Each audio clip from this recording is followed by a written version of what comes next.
Good. So welcome, everyone. I'm Cameron Nagel, board chair, and want to speak to the entire board by welcoming everyone here tonight. History night, we call it. We thought about history afternoon, but it doesn't quite the right ring to it. So, history night. How many people think you're sitting in a schoolhouse? Raise your hands. Are you sitting in a schoolhouse? Okay. How many people think you're sitting in a dairy barn? That was a trick question. Yeah. It was a dairy barn. So, in fact, built low enough for the cows. Cows are very tall, so no problem with the low beams for the cows.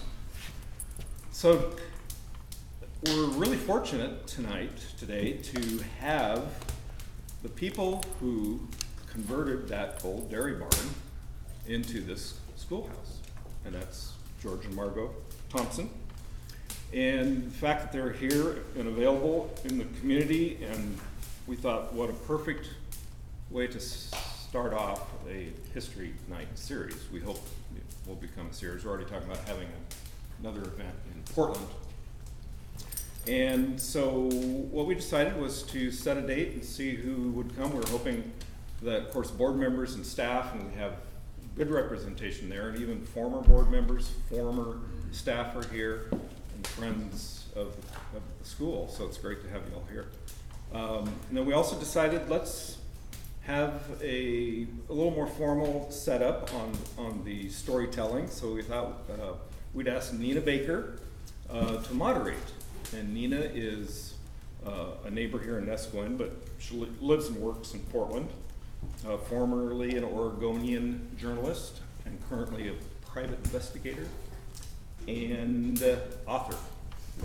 Great. So Nina graciously accepted to step into that role, and I'll let you take over. Great. Well, thanks, Cameron. Thanks, everybody, for coming. Before we start, I just wanted to get a sense of how many parents are in the room, school community parents.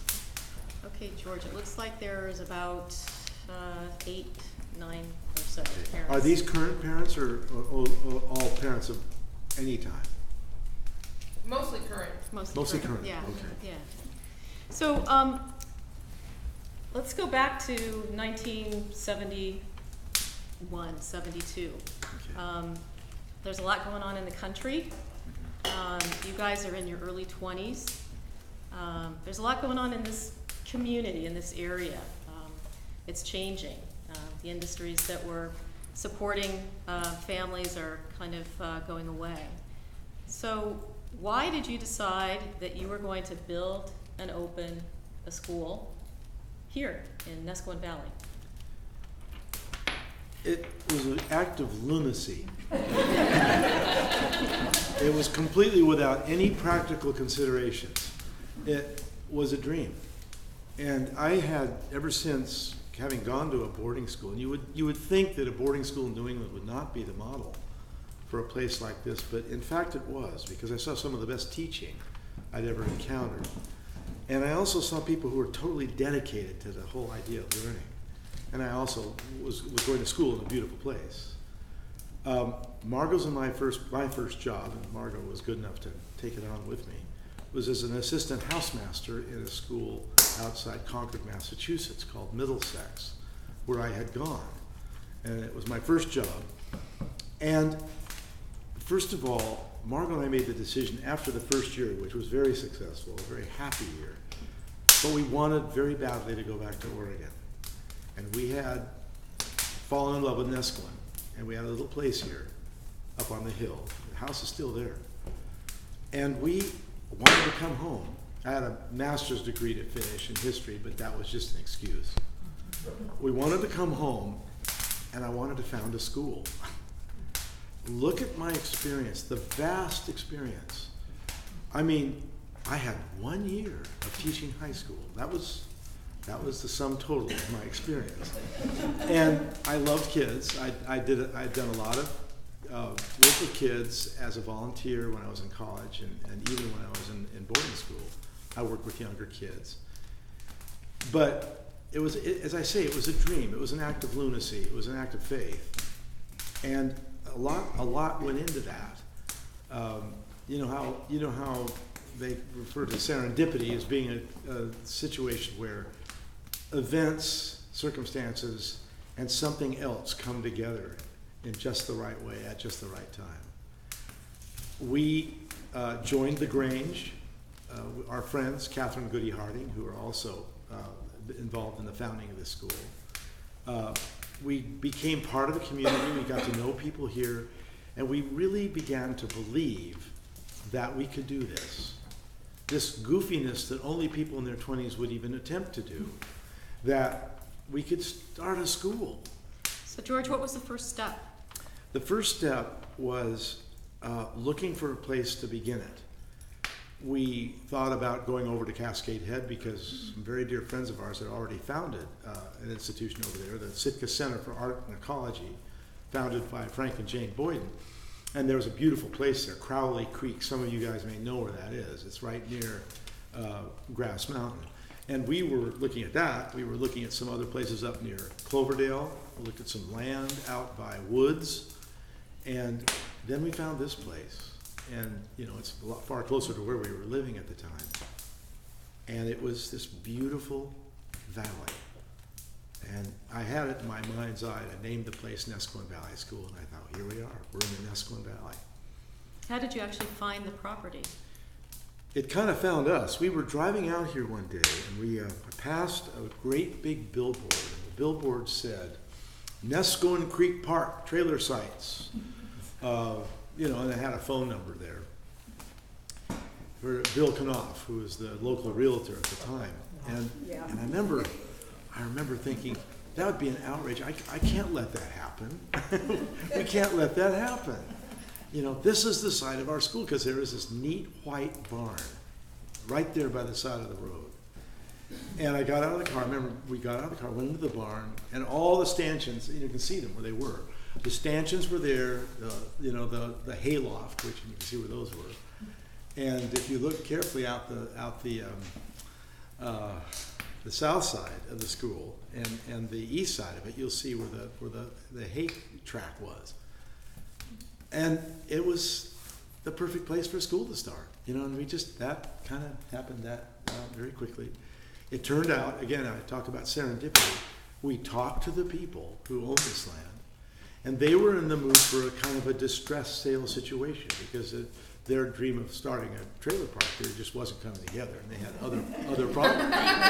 And we were quite delighted by the price we eventually settled on to buy this place, and so, some money that my granddad left me, enabled me to purchase it.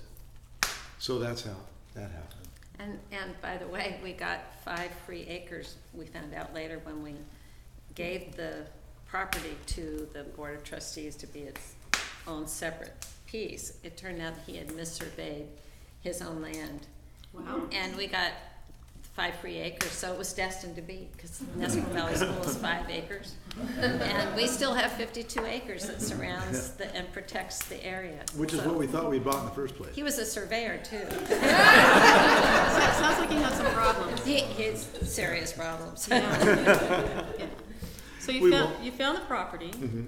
and how did you build a school? How did Well, you turn a barn into a school? I had some boys that I taught that year at Middlesex in Massachusetts, and there were 4 of them, and they came out to spend the summer with me, and they helped me clean this barn up and begin the process of actually turning it into a schoolhouse. My friend Blair Smith was architect. He didn't have his stamp yet, but he could draw plans. And he drew the plans, the initial plans for the school that would be here. And eventually, by and by, it turned out his plans weren't accepted because the fire marshal wouldn't accept them, the local planner wouldn't accept them because he didn't have his architect stamp. And I don't, people who know about these things, it'd be like not having your medical degree or your license, because I had to hire an architect from Portland. Well, talk about serendipity, you guys. It was none other than Bill Hawkins, husband of Kit Hawkins, who became part of our board and later founded her own school. Have any of you ever heard of Arbor School in Portland? That's Kit Hawkins' school, and she was on our first board. And she and Bill both were, and you know, they just totally caught the bug. Bill designed the building that we're in now, and based on what we'd already shown from Blair's earlier drawings, Bill drew the current plan for the school. In the meantime, Margot and I were just going nuts looking for neat things to put in it. And we found a place called Ritter's over near Salem. Richard knows where that is.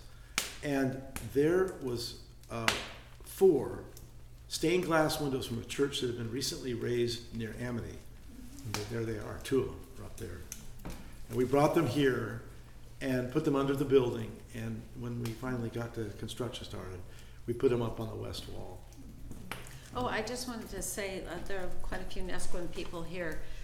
Casey Joyce's brother was Blair, those of you who know Casey. Yeah. And Blair died very young, so you might, rest of you Yeah. might not have known Blair him. and Karen but were just, very, so very, you know, yeah. he was a good friend. And he and his wife Karen were very, you know, close to us and close to the beginning days of the school. They were very much involved. So, those kids that you brought from Middlesex, those young men, you were telling me an interesting story yesterday about how they almost doomed things before things ever got started. Yeah. Nobody knew anything.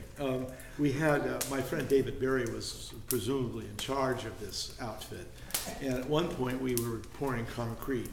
Now, if you people go out on the road on your way out of here and it's still light enough to look back, look underneath the northeast corner of the school. And you'll see that there's kind of a strange feature of the concrete. Well, what that was about was that we had built a form to build a supporting wall for that corner of the building, and the boys had pieced together the form.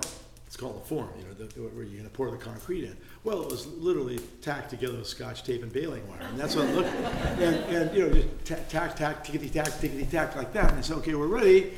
And down came the slide, and down the slide came the concrete, and the so-called form began to belly out like this.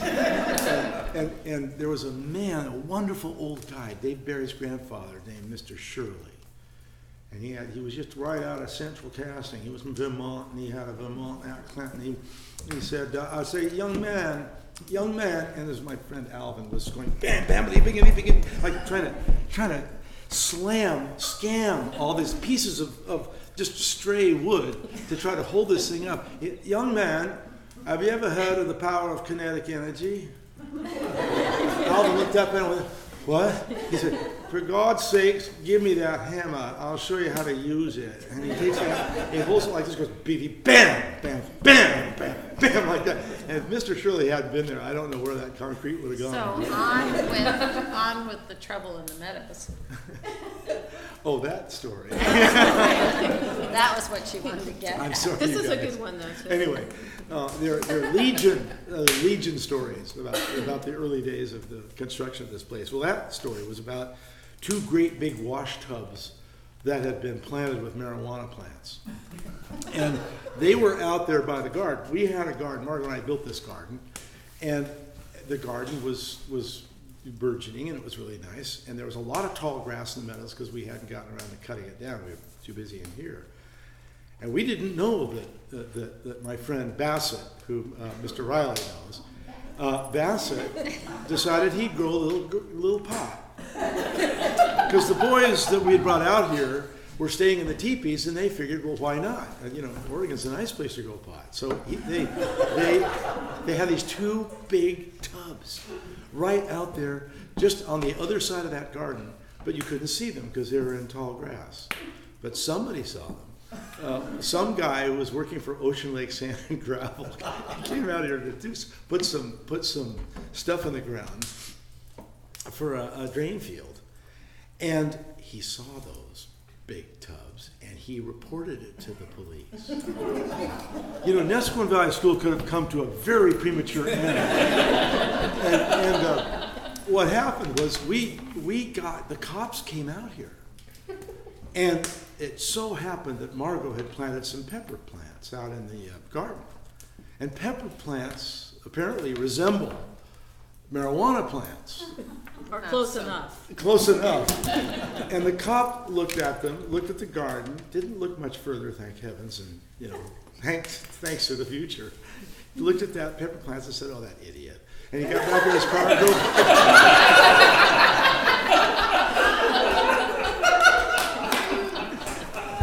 So how did the community come to think of the school and accept what you were doing here? Kind of gradually. We were strangers to the place. I mean, Margot had come down here ever since she was a little girl, but I hadn't. I was new to this area. And we had moved in after my year at Middlesex, and the year we were building this place. But what was so cool about it was that there were a lot of old families. The Cravens, the Reddicops, the Affolters, the Fishers, the Hurlemans. I mean, some really just old farm families, Swiss families, people who'd been here for 2 or 3 generations. And I remember that Goody took some pictures. Wendy's here tonight, and her brother Goody Harding took some pictures of this school as it was building and the land around it. And we took those pictures and we went to places like Pacific City, to their Presbyterian church, and to up in Cloverdale, and in other places in Lincoln City. And we talked to people about what we were doing. And if we happened to be in South Tillamook County, we got these older folks with stars in their eyes, because they remembered the old days. They remembered what it was like to have a small school. It used to be a beautiful little schoolhouse in Nesquin, and they remembered it. You know, the schools have been amalgamated, and there was now the Cloverdale Elementary, which is now Nestucca Valley Elementary School, wonderful place. And they got it, and they supported us. In fact, some of them passed the word along to some of their children and friends of theirs, so that among the first families were people who came from old Pacific City, Cloverdale families, like the Fishers and the Reddicops and some other people that heard about this and thought, the family named Bones, old family from here, sent their child, Ray. So it was really interesting. That was very, very lucky for us. One of the things that was really exciting for us was that one of the Affolter brothers, Walter, who had been part of the original family to build here, was still alive and living in Nesquin. And the Affolter family still has a house there. But Walter and Zeta were quite old when we met them. They both had trouble walking. And so we went over and stopped in and visited them, and they invited us for tea and said, you know, come in and tell us what you're doing. And so we sat there for a long time and we talked to them, and it turned out Walter had written a history book with the Pioneer Museum called Tillamook Land of Many Memories, and that's really a wonderful book if you can ever find it. And it shows pictures of all the Affolter barns in different parts of the county and different fishing canneries and all kinds of things.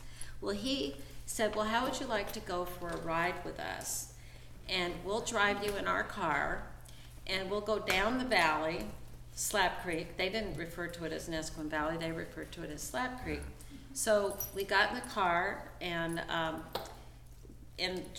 daughter Lisa, who's here today also, sitting next to Chad, she was our only child born at that time. And so we got in the car, we came down, and we stopped about 2 miles back, and he showed us the apple tree under which he was born.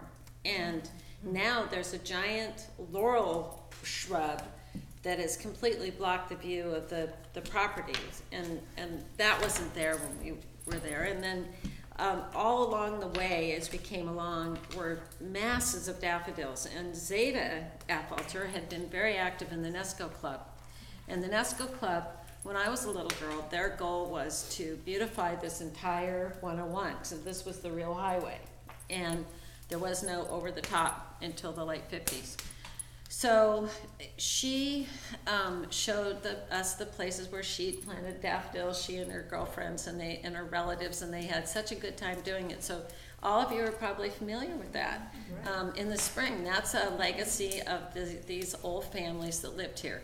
And then they took us all the way up to where the Fassett property is at the hairpin turn back up the hill. Where the bridge is? And they told us where the early post office and early Nesquin School was there. Later, that was moved down to where the Schlichting a gallery is across the way.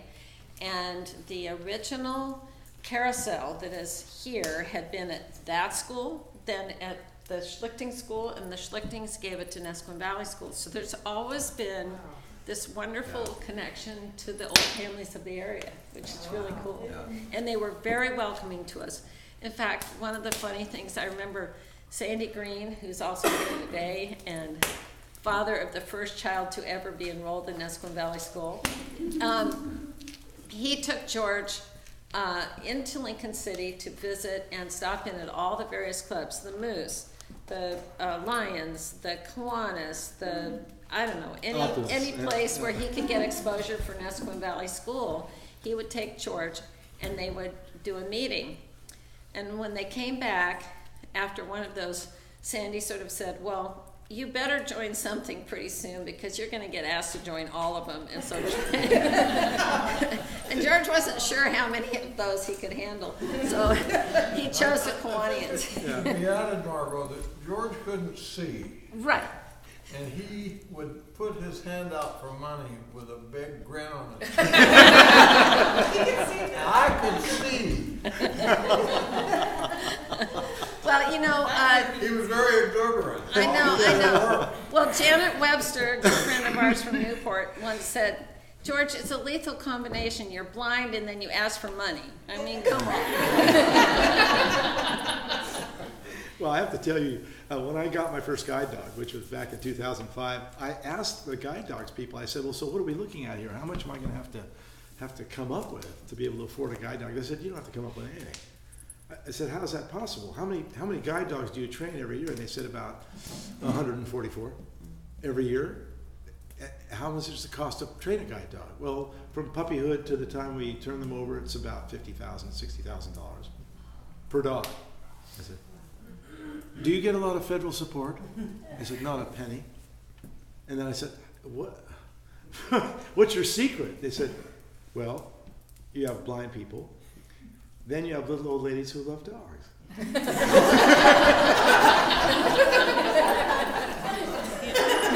I thought, okay, I can't beat that, I guess. Yeah. Yeah. So what was the educational philosophy? What was the underpinnings of this school that made it different from sending your child to a school in the community? We really loved some of the memories of our own childhood that involved the sense of community we had where we grew up. Margot went to a school out near where Catlin Gable is today, and also, what was the name of Collinsview? What was the name of your school? Oh, it was just a little public school on the edge of Portland, out in kind of farm country out by Lake Oswego, and it's no longer being used as a public school for grade school age kids. It's now part of the Riverdale High School, which moved from its original spot up to there. Yeah. But no, I think what we tried to remember the things that we really didn't like about school when we were kids, and then we tried to remember the things that we thought were successful. And we wanted, because we had a daughter, Lisa, and her, we're expecting to have more children. We thought we really wanted to focus our energy on younger children for education, because if you start there, they can progress upward and have more chance of success. It's more important to spend that money in early education. So our goal was to create a model of the integrated day, the British integrated day, which would put our resources in the right place. In other words, we would have a central library, and we wouldn't spend all of our money on textbooks. Margot, we got this idea originally from a place in Colorado Springs where both of us graduated. We went to Colorado College, And there was a school where I was going to take a job called the Colorado Springs Community School. And we knew that some of the professors were involved in that school, and they subscribed to the philosophy of an individually tailored education. And we heard of somebody named Edward Yeomans. Well, this man was fascinating. During the Second World War, all the teachers had to put on steel helmets and go to war. I mean, England was fighting for its survival. And so the people who were left had neither the money nor the facilities to pursue the education in the traditional English way. They had to go about it a very different way. And fortunately, they had a brilliant, almost a philosopher teacher in Edward Yeomans, who said, look, this is an opportunity. We can have the children help with their own education. We can use found objects. We don't have to go out and manufacture them. We can use our own libraries to provide the reading materials. And we don't need to have textbooks. We can make these things happen just given the cultural accoutrements that we have at our disposal. And they did. And these schools, were a marvel because they surprised everybody. The kids who went to them were more resourceful, had more inspiration, and they coped. They learned how to cope and to take a very active part in their own education. So Edward Yeomans took necessity and turned it into a virtue. He wrote books about it. We went to England ourselves. The same year we built the school, we went to England to look at schools there. And we went to the county called Leicestershire. That's where Richard III was killed. And we went to the town where he was, where the Battle of Bosworth Field was. And we visited a school there called Battling Brook.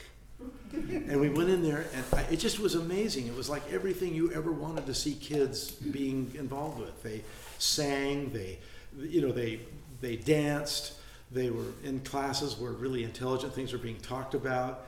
And their teachers were just really soft-spoken, elegant people who somehow knew how to speak to kids. And I remember one boy blundered into a stack of blocks, and he was turning into a castle. And this girl, the girl did, she blundered into it, and he said, "Look what you've gone and done to my castle." That's not how it is where I live. How did you find teachers who were going to buy into your vision? I was going to be one of them. That was my idea. And I was one. And Margot was going to be one of them. And then we found a friend of ours, and we've been involved in the McGovern campaign. Wendy Lou, you remember this? We had gotten, I think you weren't out here from New England yet, but we met a couple who we were all canvassing for George McGovern. And this woman named Barb Haga was with us, and she was, at the time, she had a teaching position up near Sand Lake. I can't remember if she was part-time but she was, she heard about what I was doing. And I called her up one day and I said, "Barb, I'm gonna need some help. We have some children coming here. I've never taught anybody that age, and I could use somebody's help. Would you like to come and be part of this?" And she said, "Well, I'll certainly give it some thought." And I said, "Well, I'll see you here Monday morning." And to this, if Barb were here today, she would have her own take on that story. Yeah. But what she'd tell you. Lisa Bell's wanted to say something. Yeah, go ahead. Yeah, Dina, go ahead. Barb went on to teach me how to read when I was 3. So Wow. Barb was amazing. Yeah, yeah. She still is amazing, but she was an amazing teacher right from the start. Yeah. So that first year you had, how old were the kids? The kids, this is so cool. The kids we took were 3, 4, and 5. The oldest of them was a little boy named Joshua Franklin. You remember him, Sandy? He was 6. Joshua Franklin. Yeah. And he was 6 years old. He had just turned 6, and he was the old guy. And there were 15 of them to start. We had 15 kids, and just about equal numbers of them from Lincoln County, equal from South Tillamook County. And then about midway through November, A guy named Bill Larson said, "This is ridiculous. You can teach more than 15 kids." And I said, "Well, okay." And then we took 5 more. Bobby Rano, Johnny Larson, Jennifer Morgan were 3 of them. And so we then had 20. And Was Max Hansen in on that first group? What? Max Hansen? Heather Hansen and Max? No, she was one of the first 15. Heather was in the first 15. Yeah. Along with Rish and Lisa. Yeah, Rish and Lisa and Heather, and I if I think hard enough, I can give them all to you. think Dana But I won't do that now. Dana was. Danny was there, Dana Redekop, who now teaches at Cloverdale, and Laura Fisher. Was Darren Kowalski? Darren Kowalski, yes. Yeah, you guys, Peter Herringer. no, Peter and his younger brother Eric came Well, the I following year. also remember we decided that the entry age had to be 3. And Lisa, our Lisa, and Colin Yost, who was the son of a teacher, another teacher at Nesquin Valley School, were really furious about this because they weren't quite 3. And I used to take care of them sometimes in the afternoon, and we'd trade back and forth. And it was so funny because they would get all steamed up and they would say, "It's just not fair. We want to go to school too." So, Well, what happened was in the first little application that you had to fill out, I'll never forget it. You know, name of child, date of birth, and I was just like, I can't believe we're doing this. I can't believe this is really happening. And then at the bottom, Barb had reminded me to include, "No diapers, please."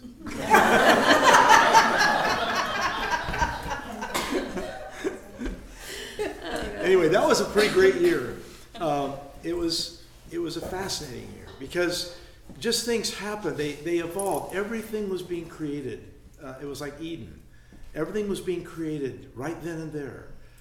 Every day at the end of school, Barb and I would sit down and we had a day book. We just a big spiral folder, as all it was, big spiral binder, and we would write down the notes for that day. We still have that somewhere, and it was so exciting because I was learning how to do journaling. To commit to a journal, my own assessment of how this child was doing, whoever it was. And I could talk about the things that they were doing. And the fact that I had never spent a single day in a teacher's training classroom. I'd never been in teacher training programs. Barb had. But, the two of us were flying by the seat of our pants, writing these notes every day. And it was like creating Eden. It was so much fun to do that. I look forward to doing that journaling at the end of the day with the same excitement of actually having the kids here, because you could reflect on what you had seen that day and what these children were doing. And most of those kids, am I right, Sandy? Most of those kids made it all the way through, at least to the 6th grade. Yeah, but the original group did. Yeah, yeah. Tell me a little bit about the, Wait a minute, all the way through. Grace left in the 5th grade, but some kids went 6 and 7, right? Uh-huh. Rish graduated in the 6th grade. Yeah. And the reason why was because we didn't have a 7th and 8th grade. But then, and Lisa, about the same time that Ian Boyden and Rish were leaving, she left too, and she went up to Cloverdale for a year. And then came back because we had expanded the program to include 7th and 8th grade, and Lisa was good enough to choose to come back to it.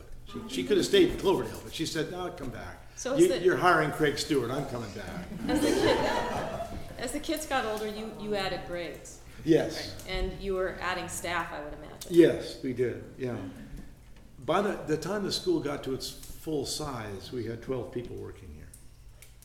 We had a secretary, we had me, we had, and the rest of the people were staff. One of our And ran it, braggadocio things that we would say when we would go put our fundraising clothes on and go to Portland is we'd say we are the largest employers in South Tillamook County. We had the incredible good fortune of having 2 people here, one of them from New York, one of them from Portland, Laney and Randers Cook. And Randers was the man who looked after this place. I mean, this school looked so beautiful during the years he worked here. And he was he was one of 3 males that worked here. I was Craig Stewart and I were the other 2. And Laney was in charge of the preschool kindergarten program. And it just was, what was so wonderful about it was that as the school's needs became manifest, the people that were needed came. If you build it, they will come. That's what happened here. And they did come. That's very true, George. So what's that? It's very true. Yeah. And you did it before the movie.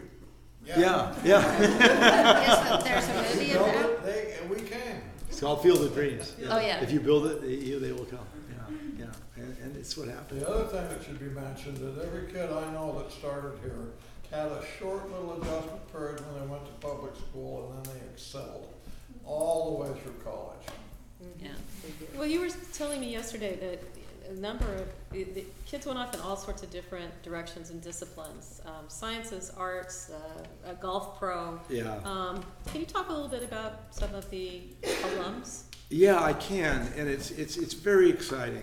Lisa, along with Barb Haga, who's still very much involved, has kept in touch with a lot of the kids that she grew up with, and people who've gone on. We have people who we have a boy, Darren Kowalski, who's now the head of orthopedic surgery at Bend Hospital, St. Charles. St. Charles Hospital, and Rich Green, who is, when I say he's a rock star, I mean that literally. He lives in Boston, Massachusetts, and he's been involved in several groups, and he's recently put out an album on his own. Very successful musician. Wonderful. Lights out, everybody. Check Lights it Out, It's yeah. called Lights Out. Lights Yeah, Out. right. Lights Out is the band. Yeah, the Lights Out is the name of the band. You've He's part written of. many, many good songs, George. Yeah, and I've heard them. They're fantastic. We've had Jennifer Morgan, who is a oceanographer living up in Alaska with her husband. We have, it's just gonna. We have Dana Redekop, who Who teaches in the local public school. Yeah. She was one of the first students enrolled. We've had a lot of people go into teaching, and just various, Sarah Mapelli, who, I don't know, I guess I call her Queen of the Bees. She does these exotic. She is Queen of the Bees. Yeah. Ryan Baker, who Yeah. teaches French in a high school in California. And Frank Lewis, who is a military linguist. Yeah, And, speaks just all speaks sorts of Arabic, stuff. studied Arabic, and He's now got a booming scuba diving Yeah. school that he's founding on the side.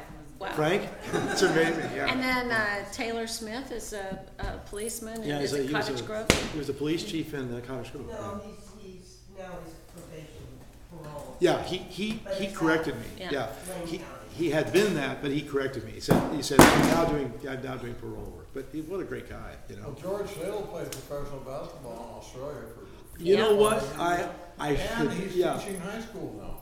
Is that right? Yep. Oh Teaching man, history of all what's he? He's teaching history. Oh man, after my own heart. We can't keep track of all the good stuff. Yeah, It's yeah. really, It's really pretty very good. amazing. This is a source of great pride. I have to tell you that when I was teaching up at Catlin Gable Middle School, which I did for a number of years, in the 80s, in the 90s, and I remember some kids came back. They were up to high school, and they came back to visit Roy Parker, who was the head of the middle school, and me. We were sitting in the office together, and they came back. And Roy turned to me after they left, and these kids were just stars. They're just neat, wonderful kids, And you get so starry-eyed, you get so schmaltzy. And Roy just turned to me and said, "That's the paycheck." It's true. It is the paycheck. If teaching is your life, and children are your life, that is the paycheck when they come back. And they'll come back at any age. It's amazing. You'll see somebody you haven't seen in years, and it just gives you a lift. So you left after 12 years, is that correct? I left after 15. 15. If you include the year it took to build the school, Okay. I'd make that a grand total of 15. And your family, you moved as a family to Portland at that Correct. point. Yeah. So you founded the school, and but you didn't want to own it. Why is that? You ended up giving it to the community. Can you talk a little bit about Sure. that? What we did, I'll try to make this brief because the legalities and all the things that go into the foundation of the school differ with everybody who does it. What we did was we created at the very outset, just even as the building was taking shape, we created what's called, a 501c3, which is a tax-exempt charitable institution in the eyes of the federal government. I used to be able to recite, I think it was 237-991. I mean, I used to be able to recite the federal ID number for Nesquiglia School. That was really close. Yeah, it's really cool because the thing is that that's another whole entity. That's another whole reality. Is that you create this thing that is an independent entity, but what it has to do, there are certain things it has to correspond to, and that is a certain number of days in the year. It has to be in session to be a school. It has to offer the basics of curriculum, math, science, math, English, and Well, I think that the PE, and it's very, very, in those days it was very rudimentary. There was not a lot that the state of Oregon made you do to start a school. But in order to be a school in its own right, to have a standard to which it aspires, it made sense for us to join organizations that were also involving independent schools. We joined two. But George, the question was about ownership, why we didn't want to. Oh, right. School. In order to have a school be what we're describing here, which is a charitable foundation, it needs to stand on its own feet. And for us to own the building was fine. For us to own the land it was on was fine. The corporation is not. I mean, we were officers. Margot, I was the president. Margot was vice president. Her brother, Peter Vorey, is a lawyer, a wonderful lawyer, and very excited about the school, was our secretary. That was the board of trustees. But in order to run the school, we put together a board of advisors. And we had about 10 people on that board, including Tom Johnson, who was our bank manager. We had another teacher from Cloverdale, Peggy Smith. And we had quite a few people on that board. Catherine Harding was its first chairman. And because she was thrilled about what we were doing and, jumped in with both feet and complete enthusiasm and really helped us along with some of the early planning in those early years. And so that first board of advisors actually governed the school through me. I was the headmaster. That was my title. And the school had its board of advisors.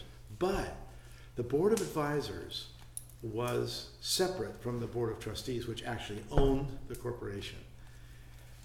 5 years after the school started, it looked like it really was going to work. It looked like it really was going to stay here for a while. We had kids and families that were totally dedicated to the school.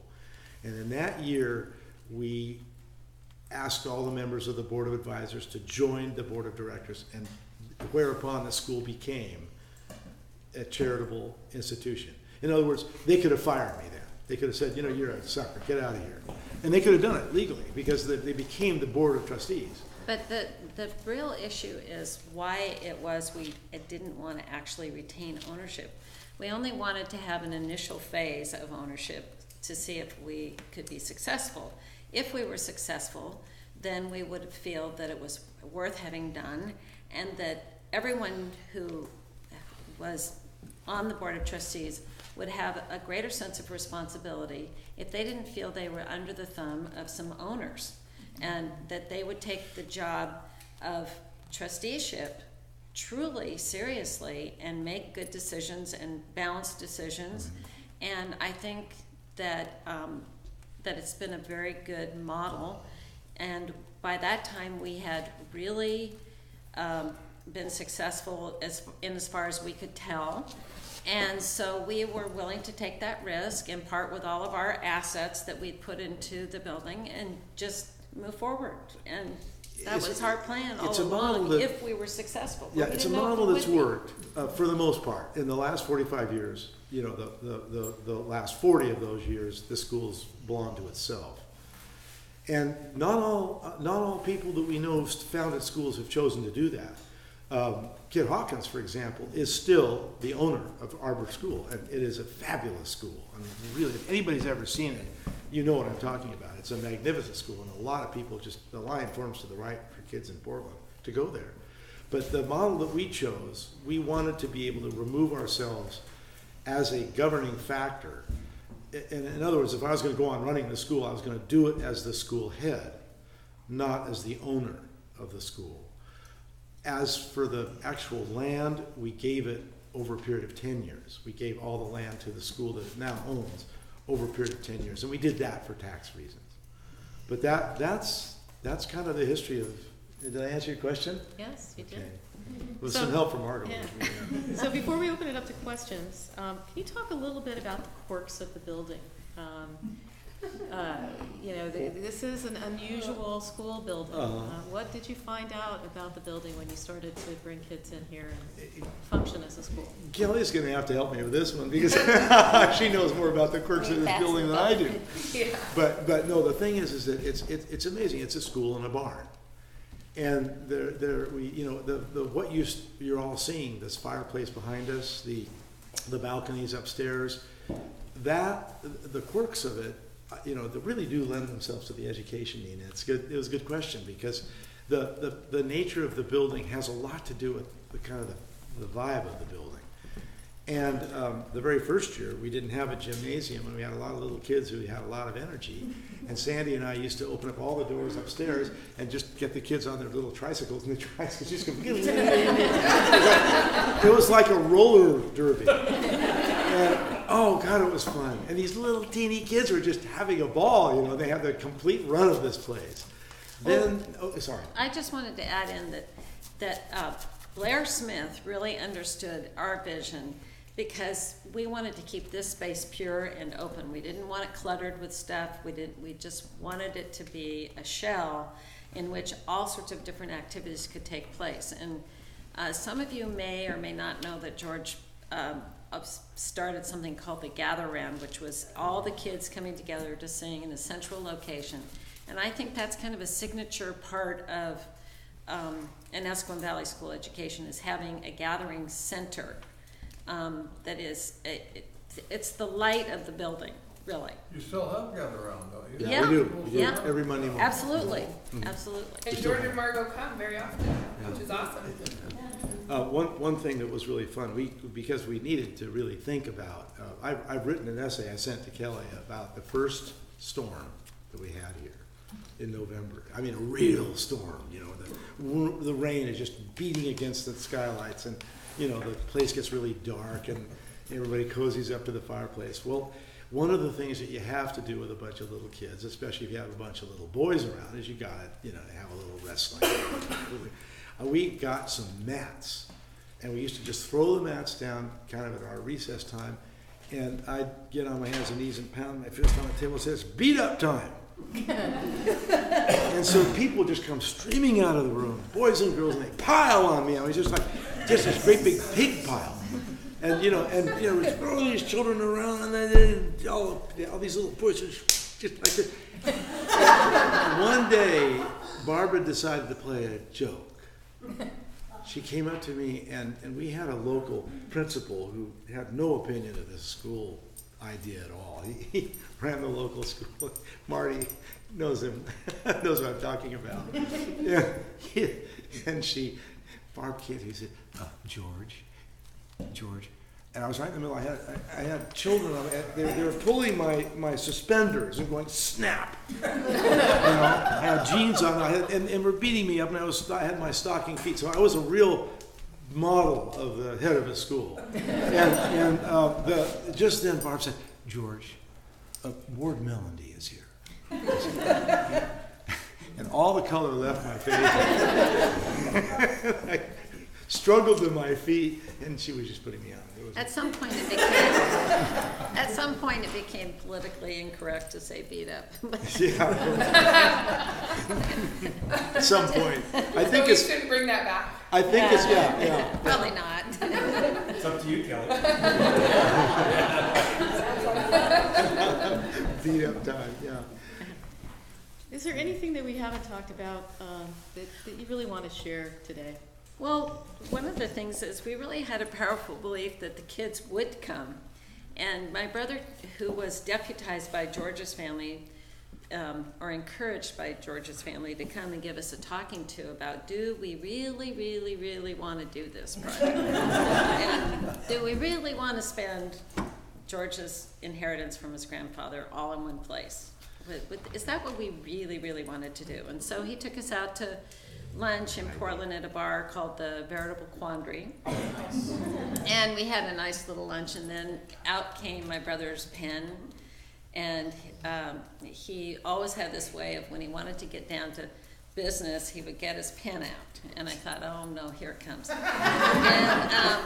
But he didn't have any paper with him, so he got out a napkin. And he said, so, George, now you and Margot have this great idea, and we've got the corporation going, but have you really given any thought to who's going to come to this school? Who's going to send their children? Yeah. And we said, well, Lisa's going. So he wrote he wrote down Lisa. Lisa Thompson. Lisa Thompson. And then he said, and I said, well, Ian Boyden. And Ian at the time was 2 years old. Right. And then the third, he said, number 3, I said, Marty's about to have a baby. And so he wrote down Smith. We have that napkin in the archives, guys. It's still here. We still have There it. were only 3 people that we knew of for sure that we could count on. They weren't quite the right age yet, but so we were very relieved when Sandy Green showed up the day of the open house. Yeah, the day of the very first day that we were taking people to enroll them. This big tall guy comes up and says, "Is this the school? I want to enroll my kid." And this little tiny boy was standing next to him. And Sandy's not short today. He was plenty not short then. And he stood up, and he had his hand on his little boy's shoulder. And this little boy just had this little bop head, and he just looked like he stepped right out of a Keane painting. And I don't believe it. They're really here. There are real people here. That's Well, great. I came up because I was worried that there would be a big line. Yeah. I know. Well, actually, I was the only one there. well, the funny thing is, you got here before we all did. He was here waiting for us when we got here. But it was really funny. I think Margot, the question that Nina asked was anything we want to add before you guys come fire away with your questions. You know, what makes something like this work? There, you know, you see a lot of people. You remember back in the 70s. So those of you old enough to remember the 70s may remember that there were a lot of people starting church basement schools. There was a lot of stuff, a lot of foment in the country to change the way things were. And why did this experiment work? Margot and I have often thought about it and reflected on it. And we think we invited other people to join us at a crucial point in this undertaking. We asked people to help us do it. First of all, because I didn't know what I was doing, but also because it was so exciting to have this be a team effort, to get and to sort of engage the imagination of other people in the community. Friends like Marty and her husband Kai and Goody and Catherine Harding, and these people who are our age, Wendy, who came out from New England the next year, and our friends Frank and Jane Boyden, who were founders of Camp Sitka. These people were our age, and they were as excited about this project as we were, and it was really a wonderful thing because that made it.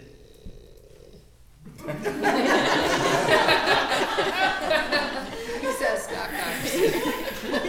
I don't know, I think maybe somebody just told me to pipe down. No, it was really lovely that to have this be a community effort in the real sense of that word.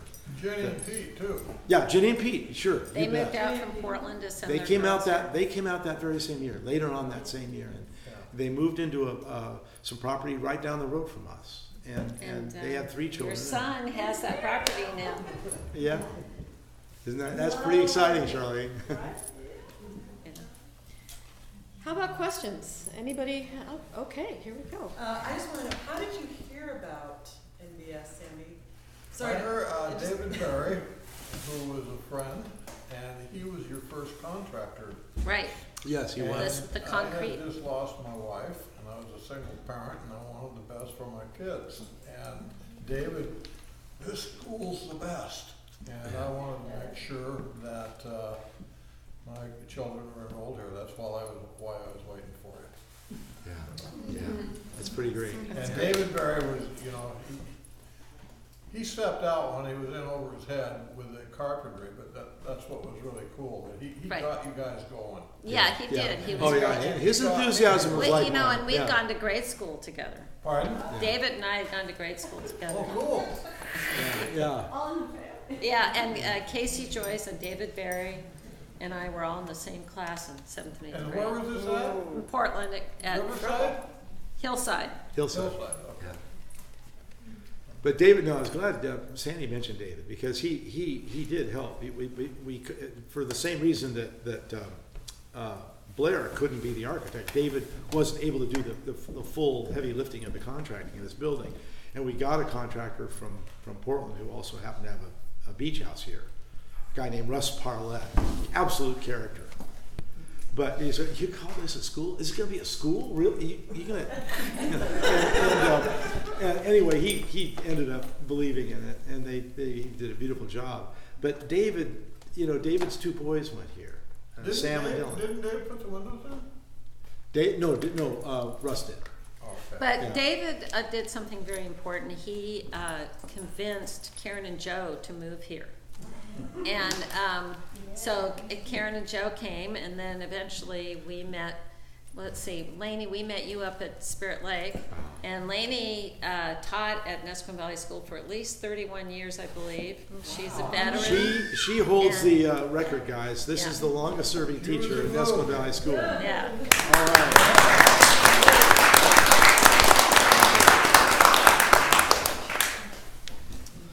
Anybody That's else? where I met Yeah. Laney at Spirit Lake. Yeah. You did? Lake was, Yeah. Spirit Lake was almost like a little petri dish for NVS, I think. Yeah, it really was. I mean, a lot of people. Connections were made over there. More questions? Who built that fireplace? I'm Bus trying to remember. Was Wasn't it it Bus? Sitzerns? No, wasn't it Bess Larson? I don't remember. It might have been Bus Larson. It might